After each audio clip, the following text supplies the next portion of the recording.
First, in that deadly shooting on I-4. Now at 6, how the victim and the man who surrendered to authorities today crossed paths. Good evening, everyone. I'm Ashley Glass. And I'm Jamison Euler. Wendy and Brendan are off tonight. Authorities are now saying a man who was chased down on I-4 and shot and killed was not the victim of a road rage shooting, but rather of mistaken identity. Our Carson Chambers is live at the Hillsborough County Sheriff's Office with the latest on this developing story. Carson?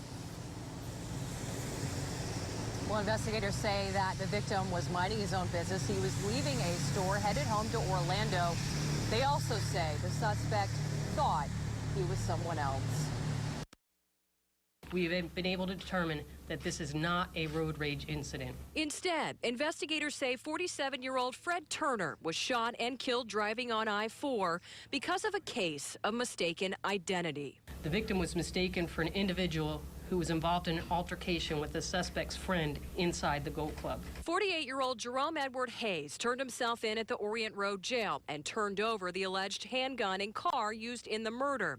According to detectives, Hayes and a friend were at an Adamo Road strip club Saturday, hoping to get revenge. Our suspect, Mr. Hayes, was inside the Gold Club with a friend of his. They got in a physical altercation with another of the patrons. They were ejected from the club and got into their vehicle and then waited outside, waiting for the subject to leave. But investigators say they followed the wrong man, Turner, who was coming out of an adjacent business. They say Hayes shot the victim 3 times in the upper body as they drove side by side near the I-75 overpass. Defense attorney Nick Mattasini Jr. says detectives visited his client Sunday at his Osceola County home, that Hayes is being cooperative. We wanted to turn him into the jail. He wanted to surrender himself. Investigators say Turner called 911, reporting someone was following him in a Ford Taurus. He also told dispatchers the man brandished a gun through the window near 50th Street and Columbus. An ABC Action News recording of a Department of Transportation camera shows deputies swarming the victim's green Mustang, but officials say cameras did not record the shooting incident itself.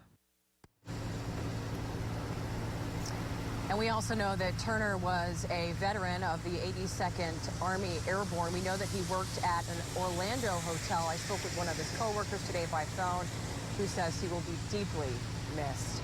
Live in Tampa, I'm Carson Chambers, ABC Action News.